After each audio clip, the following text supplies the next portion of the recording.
ce célèbre chanteur franco-algérien qui s'appelle Rachita, avec son interprétation de sa chanson qui s'appelle Ya Ra Ya. Pas facile à dire, il y a beaucoup de re et de ye, et puis j'ai jamais fait arabe non plus, donc j'ai un peu de mal à le prononcer. Vous m'excuserez si vous êtes arabo-ophone.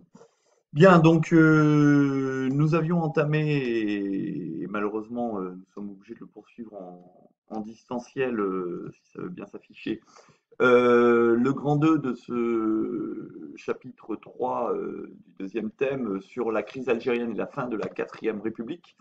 Et donc nous en étions dans le grand A, un régime à l'agonie. Donc je vous ai remis au passage sur le diaporama le lien de la vidéo qu'on a eu autant de difficultés à pouvoir écouter en classe parce que la vidéo était extrêmement faible. Donc peut-être que sur votre ordinateur ou sur votre portable, vous pourrez pousser le son et entendre davantage les extraits qui étaient prononcés dans cette vidéo. Bien, alors la France qui est sous le régime politique de la quatrième République depuis 1946, et on avait vu que cette quatrième République subissait une très forte instabilité ministérielle, et que finalement le coup de grâce de cette quatrième République allait être apporté par la crise algérienne. C'est pour ça qu'on peut dire que ce régime est véritablement à l'agonie. Donc pour rappel, je vous avais dit que le 1er novembre 1954 avait officiellement été proclamée l'indépendance de l'Algérie par le FLN, c'est-à-dire le Front de Libération Nationale, et pour se faire entre guillemets entendre et connaître des autorités du peuple algérien et se faire reconnaître de manière officielle des autorités françaises. Ce FLN va lancer le 1er novembre 1954, le jour de la Toussaint, d'où le nom de Toussaint sanglante, une trentaine d'attentats dans tout le territoire algérien, dans les trois départements, les départements d'Oran, d'Alger et de Constantine. Donc 30 attentats sont perpétrés en Algérie, des attentats qui font 7 morts et plusieurs dizaines de blessés. Alors donc le FLN proclame son indépendance et on avait étudié donc ce tract qui est la proclamation officielle d'indépendance et je vous avais demandé de relever les raisons pour lesquelles ainsi que les buts et les moyens pour lesquels le FLN se révolte-t-il en 1954 et on s'est arrêté sur le fait que vous aviez noté que le FLN se révoltait d'abord contre le colonialisme, donc le fait que ce soit une colonie française, contre l'absence de liberté librement concédée, le fait que les Algériens étaient régis par le code de l'indigénat, donc ils étaient considérés comme des indigènes, c'était des Français de second rang, si vous voulez, qui n'avaient pas les mêmes droits, notamment les droits politiques, les droits de vote aux élections françaises, les droits d'élection aux élections françaises. Seulement 20% des enfants algériens allaient à l'école, donc un enfant sur 5 alors que l'école était obligatoire. Le salaire d'un ouvrier algérien était 3 fois inférieur au salaire d'un ouvrier français, pour le même travail évidemment. L'essentiel des terres, c'est-à-dire des exploitations agricoles, étaient confiées aux mains des colons européens, alors que les Algériens étaient 8 à 9 fois plus nombreux, entre 8 et 9 millions d'arabo-musulmans par rapport aux 1 million de colons d'origine européenne. Alors, ils n'étaient pas que d'origine française d'ailleurs, ils étaient souvent d'origine espagnole, italienne, maltaise, et c'était loin d'être que des riches colons. Il y avait beaucoup de gens extrêmement pauvres, modestes, à qui on avait confié un lopin de terre, mais ce lopin de terre, lors de la conquête, avait été pris eh bien, à des familles musulmanes qui étaient présentes sur place. Donc, parmi les objectifs, outre le fait de lutter contre le colonialisme et de réclamer des libertés, les Algériens du FLN donc veulent l'indépendance nationale, la restauration de l'État algérien et le respect des libertés fondamentales. Donc, liberté fondamentale, liberté d'expression, liberté de circulation, chose qui n'était pas permise aux indigènes, je mets des guillemets, à l'époque, par le gouvernement français.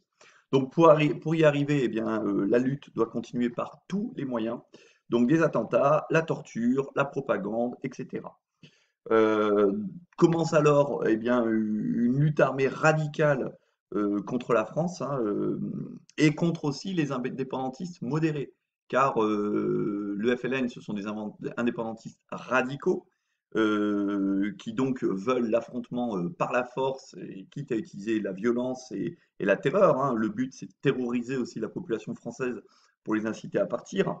Mais chez les indépendantistes algériens, il y avait des gens plus modérés, comme par exemple le MNA, qui veut dire le Mouvement national algérien, de Messali Hadj, qui était un vieil indépendantiste algérien qui luttait déjà pour l'indépendance de l'Algérie dans les années 20, dans les années 30, qui avait été pendant longtemps le leader, entre guillemets, de la cause de l'indépendance algérienne. Eh bien, le FLN a tout fait pour exclure les militants du MNA de la lutte armée, et ça a été une véritable guerre fratricide au sein de la guerre d'indépendance. Et ça, évidemment, dans les livres d'histoire en Algérie, vu que le FLN est toujours au pouvoir, eh bien, les enfants algériens qui grandissent en Algérie, bah, souvent, ne sont pas vraiment au courant de ce pan de l'histoire, parce qu'évidemment, c'est beaucoup moins glorieux que de dire on s'est battus tous ensemble contre l'envahisseur français, plutôt que le FLN aurait des difficultés à admettre que parfois ils ont joué un rôle contre des Algériens qui eux aussi se battaient pour l'indépendance, mais qui ne partageaient pas leur opinion. Je vous ai parlé du MNA de Messali Hadj, je vous avais parlé l'autre jour en cours du Parti communiste algérien également, qui a subi les exactions du FLN. Donc le FLN n'hésitait pas non plus à utiliser les attentats et la torture contre des militants algériens pour l'indépendance, mais qui n'étaient pas de leur camp. Donc c'était l'idée d'être le seul parti indépendantiste, le seul mouvement indépendantiste. Et d'ailleurs, aujourd'hui encore en Algérie, on a des Algériens qui descendent tous les vendredis pour demander davantage de démocratie, parce que justement, le FLN, qui s'était déjà posé en leader de l'indépendance entre 54 et 62, quitte à éliminer les autres leaders de l'indépendance, eh bien aujourd'hui est toujours le parti unique en Algérie, ou quasiment unique, euh, ce qui entraîne évidemment des mouvements de contestation. Donc évidemment, cette crise algérienne, elle va fragiliser encore davantage la quatrième République, qui était déjà un régime affaibli, on avait pu le voir, hein, avec des dissensions entre les différents partis politiques qui constituent les coalitions, notamment le Parti communiste à propos des questions coloniales. Et donc ça provoque évidemment beaucoup d'instabilité, avec notamment certains partis comme le Parti communiste qui sont rapidement opposés à cette guerre. Donc ensuite, nous aurions été en classe, je vous aurais demandé d'étudier le document 2 et le document 3 de votre manuel, page 77, et de répondre à la question suivante, à l'aide de ces deux documents. Comment la quatrième République réagit-elle face au soulèvement du FLN? Il manque un mot d'ailleurs ici. Eh bien, le gouvernement français va pas se laisser faire. Il va réagir très fermement, n'acceptant pas cette volonté d'indépendance. Comme le dit le ministre de l'Intérieur, François Mitterrand, lors d'un discours à l'Assemblée le 12 novembre 1954, soit 11 jours après la Toussaint rouge ou la Toussaint sanglante, il affirme clairement, et c'est le titre de l'article, l'Algérie, c'est la France. Donc François Mitterrand, au passage, qui deviendra président de la République en 1981 pour 14 ans et qui est un président socialiste, hein. Bon, pour lui, ce sont des actes commis par des terroristes. Terroristes, je vous ai mis la définition page 177, hein. Ce sont des personnes qui font un usage de la violence dans le but de créer un climat de terreur, d'où le nom de terroriste, pour imposer leurs idées. Donc pour François Mitterrand, ce sont des terroristes. Évidemment, si vous êtes algérien, vous dites ce sont des résistants, ce sont des martyrs, ce sont des héros. Vous savez bien que ça dépend toujours sous quel angle on se place. Donc pour lui, ce sont des terroristes qui doivent être frappés par tous les moyens mis à disposition par la loi. C'est ce qu'il affirme dans son texte. Donc qu'est-ce que va faire la France? On le voit dans le document 3. La France va envoyer, c'est symbolisé par ces grosses flèches bleues qui symbolisent l'arrivée du contingent français. Donc qu'est-ce que c'est le contingent? Eh bien, c'est l'armée française tout simplement, hein, qui va être envoyée avec notamment les appelés, parce qu'à l'époque les jeunes Français devaient faire leur service militaire, et donc l'armée française va réagir très fermement en envoyant des centaines de milliers de soldats et va combattre les principaux foyers, ces principaux foyers d'insurrection qui sont indiqués en vert, hein. Il y en a un à proximité d'Oran, un à proximité d'Alger, et beaucoup dans la Kabylie, à proximité de Constantine. Euh, à partir de 1957, va être mis en place à la frontière marocaine et la frontière tunisienne, la ligne Maurice. Alors qu'est-ce que c'est la ligne Maurice? C'est le nom de nom politique qui s'appelle Maurice, d'un général plutôt. C'est un barrage militaire qui coupe le ravitaillement de la résistance algérienne, car elle recevait beaucoup de ravitaillement du Maroc et de la Tunisie qui étaient indépendants depuis 1956.